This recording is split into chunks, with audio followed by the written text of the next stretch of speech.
Hello everyone, एक बार फिर से स्वागत है आप सभी लोगों का एग्जाम प्लस के यूट्यूब चैनल में। आज हम एनसीईआरटी की श्रृंखला में अगली बात करेंगे। चैप्टर नंबर 2, आखेटक यानी शिकारी। आपको यह ध्यान होगा, आखेटक मतलब शिकारी से लेकर के खाद्य संग्रह मतलब भोजन इकट्ठा करने वाले, और इनसे लेकर के भोजन उत्पादन। यहाँ पर छोटा सा एक एग्जाम्पल देख रखा है कि एक बच्चा ट्रेन से यात्रा कर रहा है। और वह देख रहा है कि बहुत तेजी के साथ सारी चीजें उसे छूटती हुई जा रही हैं, और वह धीरे धीरे आगे की तरफ बढ़ रहा है, और जो बाकी रास्ते में पेड़ पौधे और वगैरह बढ़ रहे हैं तो वो काफ़ी ज़्यादा पीछे होता चला जा रहा है। इसी के साथ में एक और व्यक्ति बैठा हुआ है जो कि शायद इसके चाचा जी हैं। वह बताते हैं कि लगभग 150 साल पहले हमने ट्रेन से यात्राएं करना स्टार्ट किया था, 150 साल पहले, और बस तो काफ़ी बाद में आया है। तो ये कुछ चीज़ें वो एग्जाम्पल दे रहा है किस तरह से धीरे धीरे चीज़ों में परिवर्तन हुआ है, और वहाँ से हमने अपनी जीवन में अपने मानव शैली में बहुत सारे परिवर्तन किए। सेकंड चैप्टर मुख्य रूप से मानव के विकास को लेकर के है कि धीरे धीरे मानव किस तरह से विकास करता चला गया, और वह एक शिकारी से जो कि एक जंगल में घूमता फिरता रहता हुआ इंसान था, वह धीरे धीरे क्या किया, एक नई बस्ती का प्रारंभ कर लिया, एक नया जीवन यापन, एक नई जीवन शैली को अपना लेता है, और वह धीरे धीरे विकास की प्रगति पर चलने लगता है। पहला इसने हेडिंग रखा है कि आरंभिक मानव जो थे वह आखिर वे इधर उधर क्यों घूमते थे, कारण क्या था। उसके कारण भी इसने बताया है, क्योंकि आज हम जो उन लोगों को देखते थे कि जो उपमहाद्वीप में लगभग 20 लाख साल पहले रहते थे, उन्हें हम आज किस नाम से जानते हैं, आखेटक या खाद्य संग्रह के नाम से जानते हैं, खाद्य संग्राहक के नाम से जानते हैं। यानी वो शिकारी थे और भोजन को इकट्ठा करना जानते थे। भोजन का इंतजाम करने की विधि के आधार पर हम उन्हें इस नाम से पुकारते थे कि भैया ये भोजन का किन किन विधियों से प्रयोग करते थे, कैसे कैसे उन्हें वो ढूंढते थे। तो एक दूसरे जगह पर वो यात्रा भी करते थे। इससे कई सारे कारण। पहली बात तो वो ये कहना चाहता है कि अगर वह एक जगह पर ज़्यादा दिनों तक रहते थे तो आसपास के पेड़ पौधों को वो खा करके समाप्त कर देते थे। तो जाहिर सी बात उन्हें आवश्यकता पड़ती थी कि हम किसी और जगह पर भी जाएं, राइट। इस वजह से वो यात्रा करते थे। दूसरी बात ये कहना चाहता है कि जानवर अपने शिकार के लिए या फिर हिरण और मवेशी को अपना चारा ढूंढने जो जानवर होते थे, भाई जैसे मानव कहीं गया, उसने वहां से संबंधित जितने पेड़ पौधे थे उन सारी चीजों को खा लिया, खाने के बाद वो समाप्त हो गए तो फिर वो कहीं और चले जाते थे। इसी तरह से सेम जानवरों के साथ भी होता था। जानवर भी उन्हीं जगहों पर रहते थे जहां पर उन्हें खाने पीने की व्यवस्था होती थी, तो वह इसको क्या करते थे, छोड़ करके दूसरे चारागाहों पर चले जाते थे, और इन जानवरों को का शिकार करने के लिए पीछे पीछे जो उस समय के आखेटक थे, जो शिकारी थे, वो भी क्या करते थे, चले जाते थे उनके पीछे। तीसरी बात यह है कि जो पेड़ पौधे हैं, आप भी देखते होंगे कि गेहूं अलग मौसम में होता है, धान अलग मौसम में होता है, कई सारे पेड़ पौधे अलग अलग अपने अपने मौसम में होते हैं।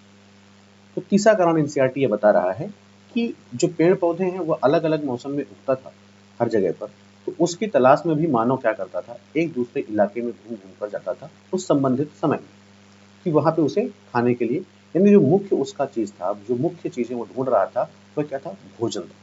क्लियर। चौथी बात वह कहना क्या चाह रहा है, पानी को लेकर। पानी भी क्या है, कई सारी ऐसी नदियां हैं जो सूख जाती हैं। कई भाई जो पानी का जो मुख्य स्रोत था वो क्या था, कुएं थे, तालाब थे, नदियां थी, तो वो भी समय रहते सूख जाती थी, और बरसात के मौसम में वो फिर से भर जाते थे। तो ऐसे चीजों को करने के लिए ढूंढने के लिए मानव क्या करता था, टहलता रहता था। तो जो भी ऐसी जहाँ पे सूख जाती थी, ऐसे झीलों के आसपास जो मानव रखता था, वह सूखे मौसम में पानी की तलाश में भी क्या करते थे, एक दूसरे जगह जाते रहते। अगला प्रश्न ये पूछ रहा है एनसीईआरटी कि आरंभिक मानव के बारे में जानकारी कैसे मिलती है। तो ये हमने लेक्चर 1 में भी डिस्कस किया था कि पुरातत्वविद क्या करते हैं, जो मानव के बारे में या किसी शासक के किसी बाकी चीज़ों के बारे में नहीं है, क्योंकि जो शासक थे, जो बड़े लोग थे, जो धनाढ्य लोग थे, वो क्या करते थे, अभिलेख लिखवाते थे, भोजपत्र पे अपने बारे में लिखवाते थे। लेकिन जो आम मानव था वो तो नहीं लिखवाता था, उसे अपने किसी चीज़ का लेखा-जोखा रखने की कोई आवश्यकता नहीं पड़ती थी, वो उस पे ध्यान भी नहीं देता था। तो उसके लिए आर्कियोलॉजिस्ट होते थे, पुरातत्वविद होते थे, वो क्या करते थे, उनके निर्माण, उनके लकड़ी, औजार, इन सारी चीज़ों को वो ढूँढते थे। जो भी आज भी बचे हुए हैं, जैसे लकड़ी के बहुत सारे नष्ट हो गए हैं, लेकिन जो पत्थरों के हैं वो आज भी हैं, जो और भी चीज़ों के हैं। अभी यहाँ पे कुछ हम बहुत हैवी हथियारों की बात नहीं कर रहे हैं, अभी हम उनके कुछ छोटे-मोटे हथियारों के, लकड़ी, कुल्हाड़ी, इन सब चीज़ों के बारे में बात कर रहे हैं, जो बेसिकली वो पत्थरों से बनाते थे, लकड़ी से बनाते थे और हड्डियों से बनाते थे। तो इन लकड़ियों, इन औजारों से पुरातत्व क्या करते हैं, उनके बारे में पता करने का प्रयास करते हैं। और बेसिकली जो उस टाइम के आर्किटेक्ट थे, वह क्या करते थे, इन औजारों का उपयोग फलों को काटने में, हड्डियाँ और मांस काटने में, पेड़ों की छाल को काटने में, जानवरों की खाल को उतारने में, वो बेसिकली इसका प्रयोग करते रहते थे। कुछ के साथ हड्डियों या लकड़ियों के मुट्ठे भी मिले, जैसे भाला, बाण, ऐसे कुछ हथियार मिलते हैं जिसपे लकड़ियों के मुट्ठे भी मिले, राइट। जहाँ पे उपलब्ध हो पाया है वहाँ पे वो सारी चीज़ें मिल भी गई हैं। और लकड़ियों का उपयोग वो साथ-साथ किसमें करते थे, ईंधन में, मकान को यानी झोपड़ियों को बनाने में और औजार को बनाने में। ये 3 ये मुख्य उनके लकड़ियों का प्रयोग था, ईंधन के रूप में, घर बनाने में और औजार बनाने के लिए है। यहाँ पे आपको कुछ औजार दिखाए गए हैं उस टाइम के, जैसे ये औजार है, तो ये खाने योग्य जो भाग होता था जड़ों में, तनों में, उनको ये उससे निकालते थे, पत्थरों के हथियारों से। यहाँ पर वो वस्त्रों का प्रयोग करते थे, जो कि किसी जानवर के स्किन को, चमड़े को निकाल करके उसको सिलने का काम करते थे। तो ये कुछ बेसिक ज़रूरतें वो अपने औजारों से पूरा करते थे। और पुरातत्वविद क्या करते हैं, जब उन्हें खुदाई के दौरान इस प्रकार के कुछ औजार मिलते हैं, तो वो उससे ये अनुमान लगाते हैं कि शायद मानो ये काम इस औजार से कर रहा होता या इस हथियार से कर रहा है। इस अब नेक्स्ट ये पूछता है कि रहने की जगह कैसे वो निर्धारित करते थे। तो बहुत सारी चीज़ें हैं, आपने पहले चैप्टर में भी देखा कि लोग नदियों के और झीलों के किनारे पाए गए हैं, क्योंकि वहाँ पे उन्हें जल की व्यवस्था थी। और चूँकि वहाँ पे नदियाँ थीं, तो वहाँ की मिट्टी भी क्या थी, नमी थी, मिट्टी में भी नमी थी, जिससे वो कुछ खाने के लिए उगा सकते थे। और इसके साथ-साथ अगर हम ग्रामीण परिवेश को लेकर शहरों में जाएँ थोड़ा और आगे तक, तो वहाँ भी देखेंगे कि लोग नदियों के किनारे ज़्यादा बसे हैं, क्योंकि वहाँ से व्यापार-वाणिज्य करना आसान होता था। तो कई सारे झीलों, नदियों के किनारे वहाँ पर ये लोग बसे हुए हैं। इसके अलावा ये मानचित्र दे रखा है, जो आगे आपके बहुत काम आने वाला है, और इसी के आधार पर आगे चीज़ें बनेंगी। इनमें कुछ चीज़ों को आप ध्यान में दे दो, कि जैसे जहाँ पे आप इस तरह के कुछ चित्र देख रहे हैं, ये, राइट? इस तरह के जो चित्र आप देख रहे हैं, वो पूरा पाषाणकालीन पुरास्थल को दिखाता है। जो आप इस तरह के चित्र देख रहे हैं, फिगर देख रहे हैं, यह आपके नवपाषाणकालिक स्थल को दिखाता है। ये पाषाण काल के मिले हुए औजारों के आधार पर डिवाइड किया गया है, राइट।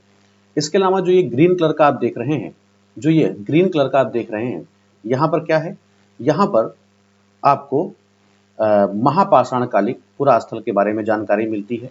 और जो इस तरह के हैं, ये भी कुछ जगहों के बारे में बताया गया है इस मानचित्र में, ऐसा नहीं कि हर जगह को उसने डिफाइन कर दिया है, राइट। तो यहाँ पे आरंभिक गांव के बारे में, और जो ये स्टार लगे हुए हैं, यहाँ पे आधुनिक नगरों के बारे में, बताया गया है। इस फिगर को ध्यान में रखिएगा एक बार, चाहे तो इसके स्क्रीनशॉट लेकर के किनारे रख लीजिए, ठीक है। उसको एक बार देख करके समझने में आपको और ज़्यादा आसानी होगी। तो ये कह रहा है कि पत्थर के उपकरण बहुत ही महत्वपूर्ण हुआ करते थे, इसलिए वो लोग ऐसी जगहों को ढूंढते थे जहाँ पर अच्छे पत्थर मिल सके, राइट। जैसे आधुनिक मध्य प्रदेश में एक जगह है भीमबेटका। इस पुरास्थल से गुफाएं और कंदराएं मिली हैं, मतलब छोटे छोटे घर बने हैं जहाँ पे लोग रहते थे। उसके पास में लोग इन गुफाओं में इसलिए रहा करते थे क्योंकि वह बारिश और धूप से बचते थे, हवाओं से उनको राहत मिलती थी। और ये गुफाएं नर्मदा घाटी के आसपास में, राइट। तो आपने लास्ट जो लेक्चर 1 में जो इमेज रही होगी उसको भी आप ध्यान से देखना, इसको भी ध्यान से देखना, तो आपको अपने आप इसके बारे में पता चल जाएगा कहाँ कहाँ पे ये जगह लोकेटेड है, राइट। ये एक चित्रकला मिली है उन गुफाओं के अंदर से, जो ये दिखाना चाह रहा है कि उस समय के लोग चित्रकारी में भी थोड़ा बहुत निपुण होने लगे थे। और आप कहीं ना कहीं देखोगे तो यह एक क्या है, यह एक सजीव चित्रण है। ये जानवर को मारते हुए वो कोई शिकारी दिखाया जा रहा है। इनमें बहुत सारे ऐसे मध्य प्रदेश और उत्तर प्रदेश की, दक्षिणी उत्तर प्रदेश की गुफाओं के अंदर ये चित्र मिल जाते हैं, जहाँ पे इसका वर्णन किया गया है, जहाँ से देख करके वो लोग मानते हैं कि यहाँ पे लोग चित्रों के भी शौकीन हुआ करते थे। आगे हम इसमें बढ़ें तो सबसे पहले ये पुरास्थल के बारे में परिभाषित किया है कि पुरास्थल ऐसी जगह है जहाँ औजार, बर्तन और इमारतें जैसी वस्तुओं के अवशेष मिलते हैं, ऐसे स्थलों को क्या कहते हैं? पुरास्थल। उसके बाद से जो मध्य नौ ये बांटा गया है, ठीक है, इसके बारे में भी आगे चर्चा करेंगे। तो ऐसी वस्तुओं का निर्माण वो अपने काम के लिए करते थे और बाद में फिर उसे वहीं पे छोड़ गए, जो कि आज हमें मिलते हैं बहुत सारी जगहों पे, समुद्र के अंदर, नदी के नीचे, जमीन के ऊपर, कई जगहों पे मिल जाते हैं। इसके जो पूरा स्थल है, इसके और आगे जो डिस्क्रिप्शन होगा वो नेक्स्ट चैप्टर्स में, अगले चैप्टर्स में बताए जाएंगे, ठीक है। इसके बाद से बात होती है आग की खोज की। अब मानचित्र 2 में ये बता रहा है कि कुरनूल की गुफा ढूंढो। कुरनूल की गुफा कहाँ पर है? एक बार फिर से आप मानचित्र में आओ और यहाँ पे कुरनूल की गुफाएं ढूंढो। तो ये पूरा पाषाणकालीन स्थल है, आप यहाँ देख रहे होगे बिल्कुल साउथ में। यहाँ पर उसको जो गुफाएं मिली हैं, उन गुफाओं के अंदर उन्हें क्या मिला है? राख के कुछ अवशेष मिले हैं, जिससे ये माना जा सकता है कि यहाँ के लोग, आरंभिक लोग जो थे, वह आग जलाना सीख चुके थे, राइट। और आग का इस्तेमाल क्यों होता था ये सबको पता है, प्रकाश के लिए, मांस को भूनने के लिए, या बहुत सारे कार्यों को, जानवरों को दूर भगाने के लिए, इन तरह। उसके बाद से ये नाम और तिथियों के बारे में बता रहा है कि हम जिस काल के बारे में अभी पढ़ रहे हैं, पुरातत्वविद ने उनके बड़े बड़े नाम रखे हैं। वो कैसे डिसाइड करते हैं वो उसके बारे में है, जो अभी आपने देखा नवपाषाण काल, पुरा पाषाण काल, इस आधुनिक पाषाण काल, इस तरह से। तो आरंभिक काल को वो पुरा पाषाण काल कहते हैं पूरी तरह से। जो आरंभिक समय है उसे वो पुरा पाषाण काल कहते हैं। पुरा का मतलब होता है प्राचीन यानी पुराना, पाषाण का मतलब होता है पत्थर यानी पुराने पत्थर, ठीक है।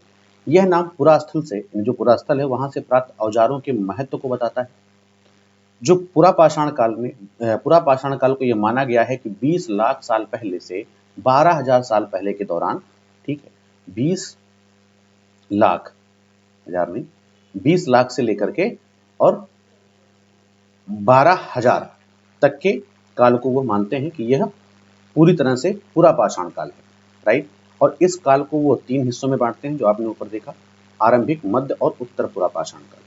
मानव का इतिहास लगभग 99%, जो भी पूरी हिस्ट्री है मानव के इतिहास की, वह 99% इसी के दौरान उनको मिलती है।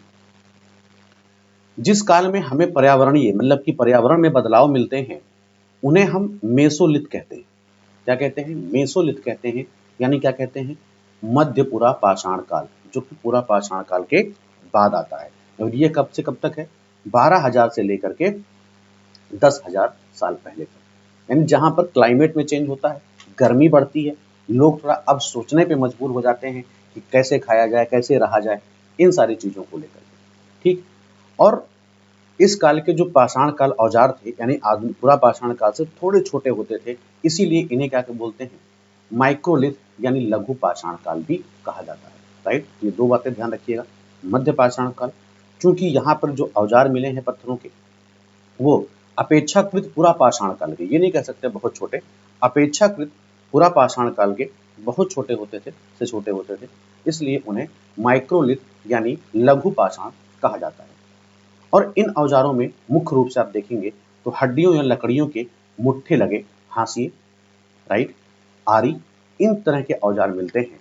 और साथ ही साथ जो पूरा पाषाण काल युग के औजार भी हैं, वो इस दौरान भी बनाए जाते रहे, ऐसा नहीं है, उनको भी बनाते थे, लेकिन साथ साथ आपको माइक्रोलिथ के भी कुछ प्रमाण इस काल में मिलते हैं, राइट, मध्य पाषाण काल में। इसके बाद वो ये मानता है कि जो अगले युग की शुरुआत होती है वो लगभग 10,000 साल पहले होती है, और इसे क्या बोलते हैं? नवपाषाण काल युग। नवपाषाण काल युग का मतलब क्या है? कि पत्थर के जो औजार होते हैं, या जो भी औजार हथियार उपयोग करते हैं, वो थोड़े और हल्के हो गए, थोड़े और छोटे हो गए, थोड़ा सा सुगम हो गए चलाने में, कि आप दूर से भी प्रहार कर सकते हैं, राइट। तो आगे इन्होंने कुछ नाम दे रखे हैं, वहां पे आगे नाम मिलेंगे, और वहाँ पे कई सारे हथियारों के नाम मिलेंगे जो आज भी प्रचलित हैं, ठीक है। तो अक्सर उन पुरास्थलों का नाम ये उपयोग में ऐसे ही कुछ ले लेते हैं, क्योंकि आज की जो टाइम है उसको उनका क्या नाम रहा होगा कोई कन्फर्म नहीं है, राइट। अब क्लाइमेट चेंज पे बात कर लेते हैं। देखो बहुत छोटे छोटे एक एक पॉइंट पे बात यहाँ पे चल रही है, तो उसको बहुत ध्यान से हम लोगों को देखना है, राइट। और अगर ये आप चीज़ों को ध्यान से देखते रहोगे तो आगे बहुत ज़्यादा आसानी होगी जब आप एक्चुअल टेक्स्ट बुक पढ़ेंगे इतिहास के लिए, क्योंकि सभी ये मानते हैं कि इतिहास का जो सिलेबस है वो बहुत बड़ा है, राइट। लेकिन आप एक चीज़ ध्यान दो देना कि जो हिस्ट्री का सिलेबस है वो बहुत ही स्थिर भी है, बहुत ज़्यादा नया प्रयोग इसमें पुरातत्वविद हमेशा करते रहते हैं, करंट अफेयर की चीज़ें इसमें हमेशा आती रहती हैं, लेकिन इसका जो पूरा सिलेबस है वो बहुत क्रमबद्ध तरीके से, तो इसे समझने में काफ़ी ज़्यादा आसानी होती है। अगर आप छोटे से एक चीज़ को पकड़ोगे तो उससे आप बहुत बड़ी चीज़ों को लिख सकते हो, राइट। तो ये माना गया कि 12,000 साल पहले की दुनिया की जलवायु में बहुत बड़े परिवर्तन आए और वहां से क्या हुआ, गर्मी बढ़ने लगी, जिससे क्या हुआ कि कई क्षेत्रों में घास वाले मैदान बनने लगे, राइट। घास वाले जब मैदान बनने लगे तो उस जगह पर हिरण, बारहसिंघा, भेड़, बकरी और गाय जैसे कई जानवरों की संख्या बढ़ी जो कि घास खाकर जिंदा रह गए। जो लोग इन जानवरों का शिकार करते थे वो भी इनके पीछे पीछे चले आए, राइट। और इनकी आदतों, जो इनके खाने पीने की आदतें और प्रजनन के समय इनकी जानकारी हासिल करने लगे कि ये कब कब खाते हैं, कहाँ जाते हैं खाने के लिए, प्रजनन इनमें कब होता है, प्रजनन का मतलब वो अपनी संख्या को कब वो बढ़ाते हैं, राइट। तो हो सकता है कि तब लोग इन जानवरों को पकड़कर अपनी ज़रूरत के अनुसार पालने की बात सोचने लगे होंगे कि आप इसको रख लेंगे, तो जैसे गाय है फॉर एग्जांपल, गाय को रख लिया, उससे दूध भी प्राप्त हो रहा है, उनको मांस भी उस टाइम पे प्राप्त हो रहा है, राइट। और इसके दौरान प्रजनन के दौरान उससे एक गाय से 2 गाय, 3 गाय, 4 गाय भी बनती जा रही हैं, राइट। तो वही सोचने लगे कि अब इनको पाल लिया जाए तो कहीं न कहीं ज़्यादा अच्छा होगा। और इस काल के अनुसार जो 12,000 साल पहले की बात है, वहाँ पर यह भी माना जाने लगा कि मछली है, वो बहुत ही महत्वपूर्ण भोजन का स्रोत बनता धीरे-धीरे चला गया। उसको वो ज़्यादा उपयोग में लेते चले गए। उसी के दौरान खेती और पशुपालन, जब उनके दिमाग में ये आया कि इन गायों को, इन जानवरों को अगर हम पाल लेते हैं तो शायद हमें ज़्यादा फायदा हो और हमें बहुत ज़्यादा घूमना भी ना पड़े। तो इस दौरान आप देखोगे कि जो ये महाद्वीप है, यहाँ पे पालने की प्रक्रिया से पहले थोड़ा सा गेहूं और धान जैसे, जौ और धान जैसे अनाज प्राकृतिक रूप से उगने लगे, जो कि हम लेक्चर 1 में बात किए थे, राइट। तिरतर की पहाड़ियों के आसपास, सुलेमन की पहाड़ियों के आसपास, सिंध के पश्चिम की तरफ, राइट। इसके अलावा ब्रह्मपुत्र नदी के आसपास और मध्य भारत की तरफ आप देखोगे कि वहाँ पर जौ वगैरह उगना शुरू हो गए, गेहूँ वगैरह की कृषि होने लगा। शायद महिलाएँ, पुरुषों, क्योंकि ये खाद्य संग्रह है कि उनको इकट्ठा करना है, तो वो क्या करते थे, कृषि की तरफ थोड़ा-सा एग्रेसिव होने लगे, राइट। तो जो महिलाएँ, पुरुष और बच्चे हैं, वो उन अनाजों को भोजन के बटोरना शुरू कर दिया और ये भी सीखने लगे कि अनाज कहाँ उगते थे, पहाड़ पे उगेंगे, ज़मीन पे उगेंगे, कब पककर तैयार होंगे। और ऐसा करते-करते वो धीरे-धीरे इन अनाजों को खुद पैदा करने लगे और इस प्रकार धीरे-धीरे वो क्या बन गए, आखेटक से कृषक बन गए, राइट। अब कोई जानवर आप ज़बरदस्ती पकड़ोगे तो वापस तो वो आएगा नहीं, तो उसे बहुत प्यार से, कुछ लालच दे करके, राइट, अपने घरों के आसपास चारा रख देते थे। वो घास काट के ले आते थे और वो घरों के सामने रख देते थे। इससे जानवर इनकी तरफ आकर्षित होने लगे और क्या बन गए, पालतू। शायद ऐसा हुआ हो और कोई तरीका भी तो नहीं, राइट। इससे पहले जिस जंगली जानवर को पालतू बनाया गया, जो सबसे पहले बताया गया, वह कुत्ता बनाया गया। ये बोला गया कुत्ते का वो पूर्वज था। तो ऐसा क्या रीज़न था? तो सबसे बड़ी चीज़, जानवरों से सबसे ज़्यादा क्या है, उनको नुकसान उस समय होता था। जिन जानवरों के सींग होते थे उसको बर्दाश्त नहीं करते थे, क्योंकि वो उनके लिए खतरा पैदा कर सकते थे। तो अगर आगे अगर पूछा भी गया है कि बता सकते हो क्यों बनाया गया, तो कुछ अपने मन में ये सोचो आप कि कुत्ते को ही क्यों बनाया गया। पहली चीज़ कि उसकी सींग नहीं होती थी, उससे उन्हें खतरा क्या था, थोड़ा कम था। इसके अलावा क्या है कि वो कभी भी उड़ जाता था, यानी सुरक्षा की दृष्टि से अगर वो पालतू बन गया तो वफादार भी काफ़ी है, राइट।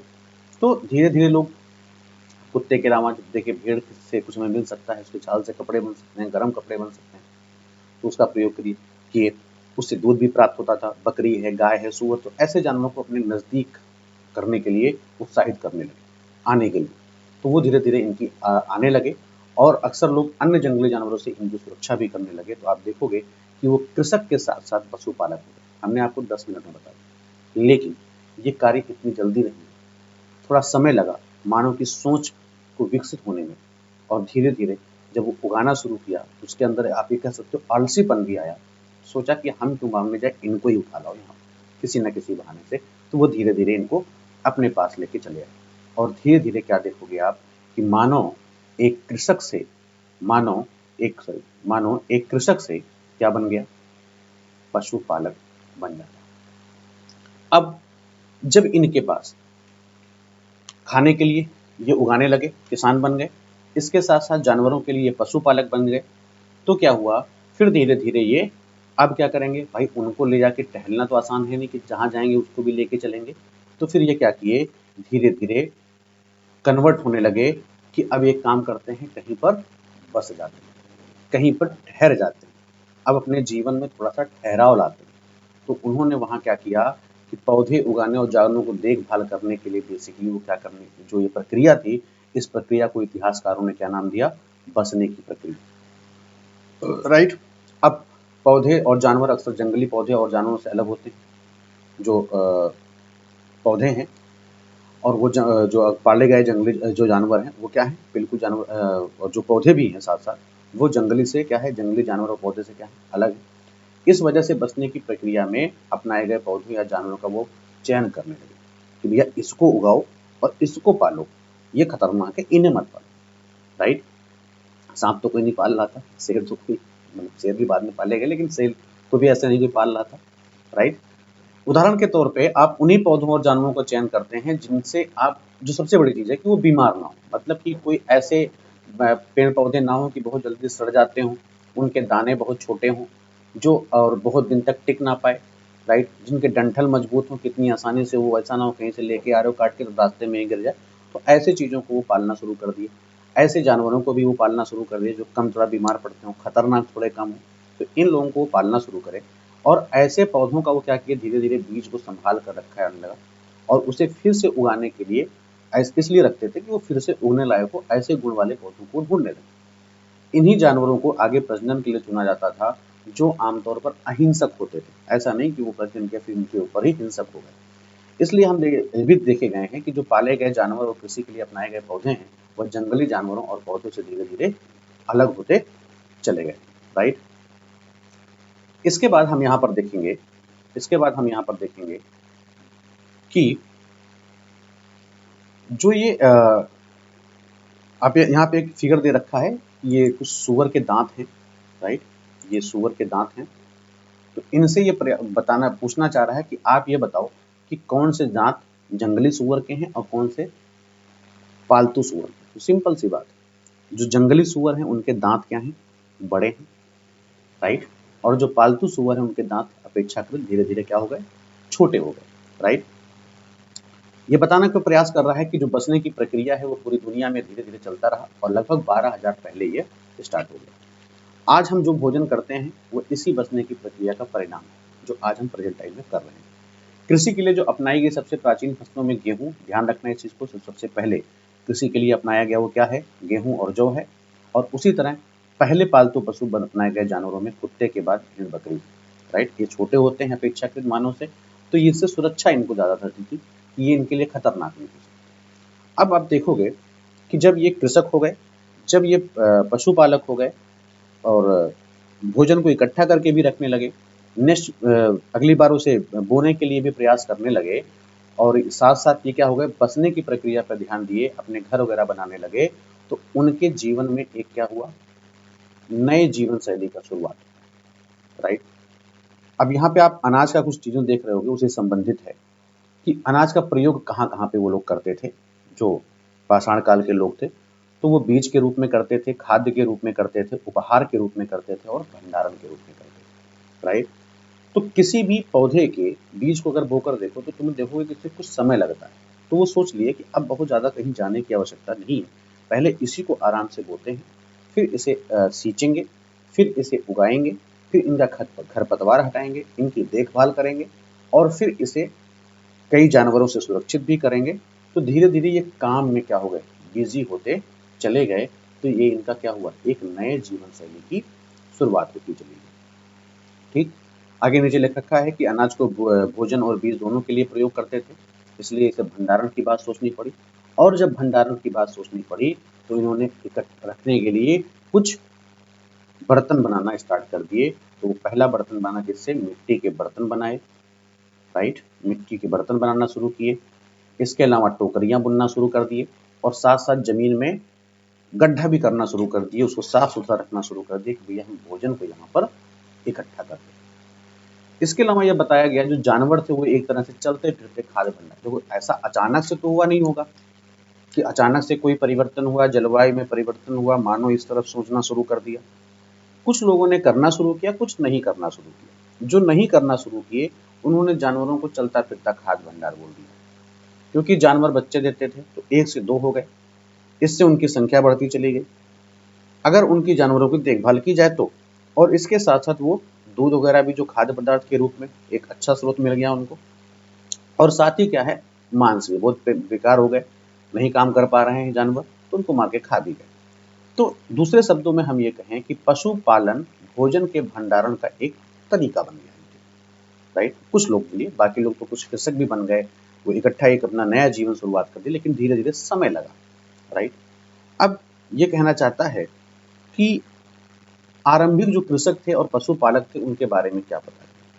अब मानचित्र 2 पे आप फिर से जाएंगे, वहां पर आप देखिएगा कि नीले रंग के जो मैंने वर्ग बताए थे, राइट, जो नीले रंग के वर्ग जो मध्य पाषाण काल को दिखाते हैं, ठीक है। तो उनमें आप पुरातत्वविद क्या करते थे, कृषि और पशुपालक के होने के साक्ष्य उनको वहां से मिले, और ये पूरे उपमहाद्वीप में पाए गए। उनमें से कुछ यहाँ पे लिखे हैं, ज्यादा नहीं लिखे हैं, लेकिन जो महत्वपूर्ण है वो कहाँ है, पश्चिमोत्तर क्षेत्र में, पश्चिम और उत्तर के क्षेत्र में,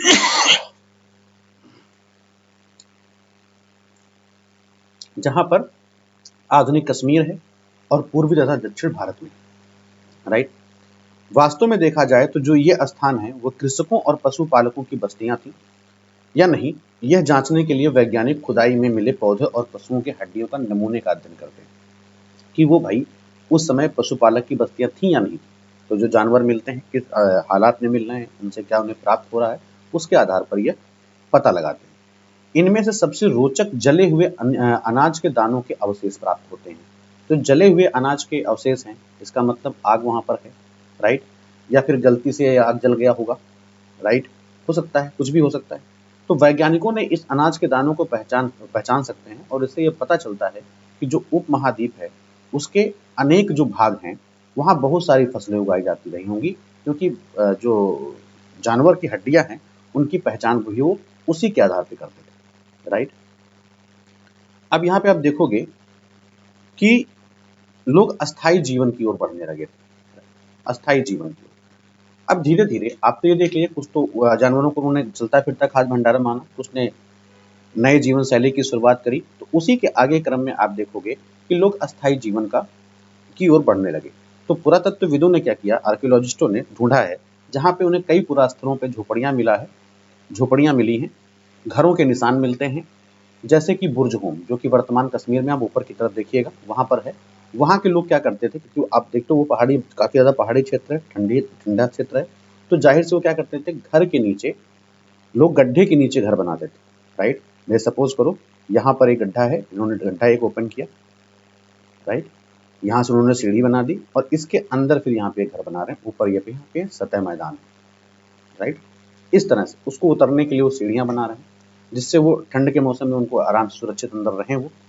और इन झोपड़ियों के अंदर और बाहर दोनों पर आग जलने की भी कुछ साक्ष्य मिले हैं। ऐसा लगता है कि मौसम के अनुसार वो घर के अंदर या बाहर खाना पकाते रहे होंगे, राइट। और ऐसे ही बहुत सारी जगहों से पत्थर के औजार भी मिले हैं, इनमें से कई ऐसे हैं जो पूरा पाषाण काल युग के उपकरण हैं, से अलग हैं। इसलिए देखा इन्होंने कि जो बहुत बड़े हथियार होते थे फिर उससे कुछ छोटे बनने शुरू हुए, फिर इन्होंने देखा कि जो बहुत और ज़्यादा छोटे और चलाने में सुगम बनने लगे, तो उनको इन्होंने मान लिया कि यह नवपाषाण युग माना गया, कि इसमें जो ये पत्थर मिले, औजार मिले, वो नवपाषाण थे। क्यों? क्योंकि इसमें इन्होंने देखा कि अभी तक तो खाली बड़े-बड़े से थे, राइट?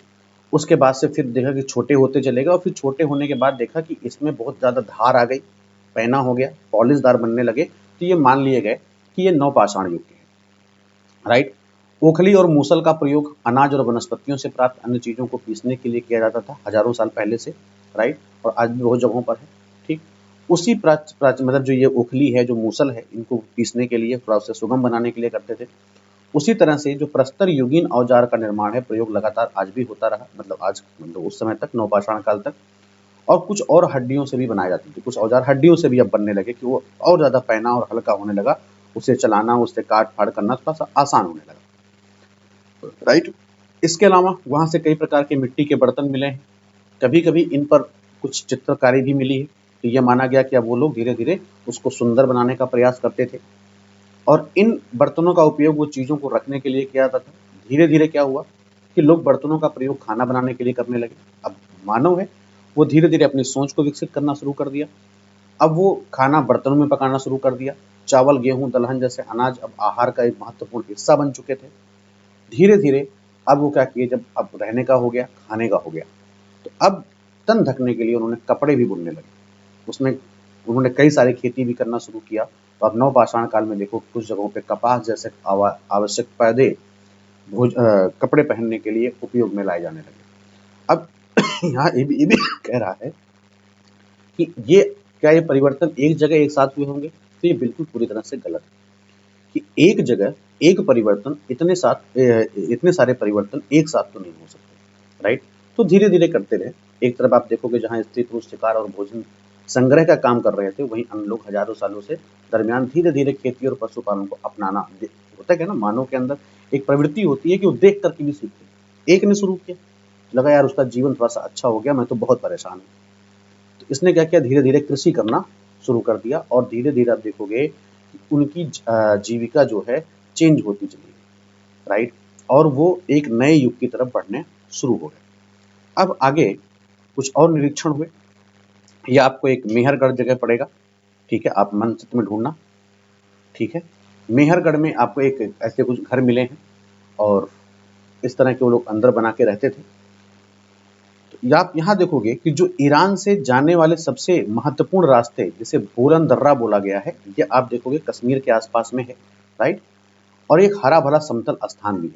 मेहरगढ़ संभवतः वही स्थान है, ऐसा माना गया है। और यहाँ के स्त्री पुरुषों ने इस इलाके में सबसे पहले गेहूं उगाया और भेड़ बकरी पालना सीखा। वही जो मैंने बताया था, सुलेमान की पहाड़ियों के आसपास का जो क्षेत्र है। यहाँ उसके थोड़ा सा और ऊपर जाके जम्मू कश्मीर के बिल्कुल पाकिस्तान से हटा हुआ, यहाँ पर अनेक प्रकार के जानवरों की हड्डियां मिली हैं और इसमें हिरण, सुअर जैसे जंगली जानवरों तथा भेड़ बकरियों की हड्डियां भी शामिल हैं। मेहरगढ़ में इसके अलावा चौकोर और आयताकार घरों के भी नक्शे मिले हैं, अवशेष मिले हैं। प्रत्येक जो घर है उसमें 4 से भी अधिक कमरे हैं, जिनमें कुछ संभवतः भंडारण के लिए भी काम आते होंगे और कुछ रहने के लिए। ये भी बताया गया कि मृत्यु के बाद सामान्यतः मृतक के जितने सगे संबंधी उसके प्रति सम्मान बहुत ज्यादा रखते थे।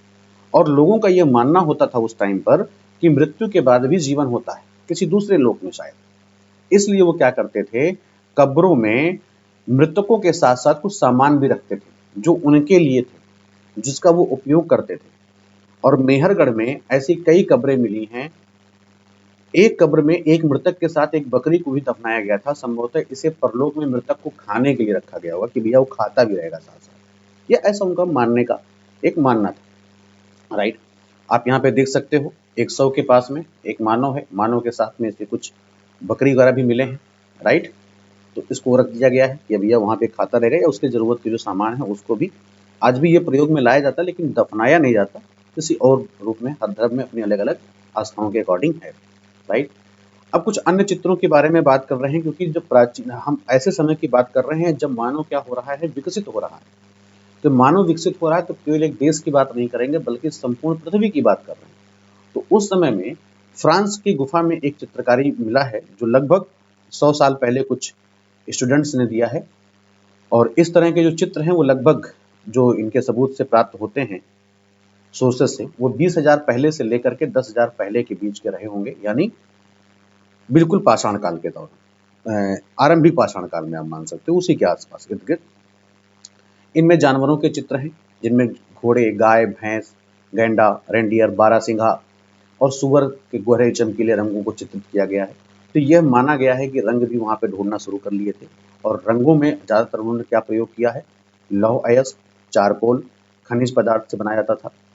और यह संभव है कि इन चित्रों को क्या करते थे, वो किसी उत्सव पर या किसी अनुष्ठान में, राइट, वो इन्हें काफ़ी ज़्यादा बनाते थे, उसमें मन लगाते थे कि हम ये त्यौहार मना रहे हैं, ये चीज़ें करेंगे, राइट। तो उसको वो चित्र बनाते थे। ऐसा भी कुछ उदाहरण मिला है। इसके अलावा एक नवपाषाणिक पुरा स्थल है, जो कहाँ पर है, तुर्की में। तुर्की इतिहास, प्राचीन भारत के इतिहास के दृष्टि से थोड़ा महत्वपूर्ण है।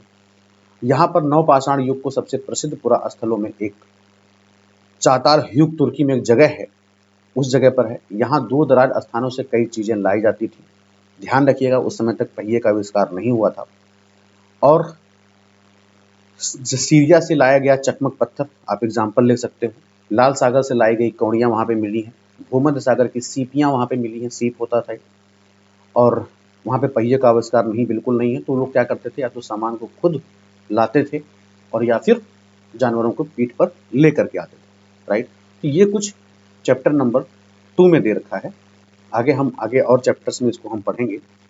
यहाँ पर आपको कुछ उपयोगी प्रश्न दे रखे हैं, शब्द दे रखे हैं। जैसे आप इनके बारे में क्या करना, देखो सही तरीके से एनसीईआरटी पढ़ने में कम से कम 15-15 वर्ड इसके बारे में लिखना अपने मन से, कॉपी करके।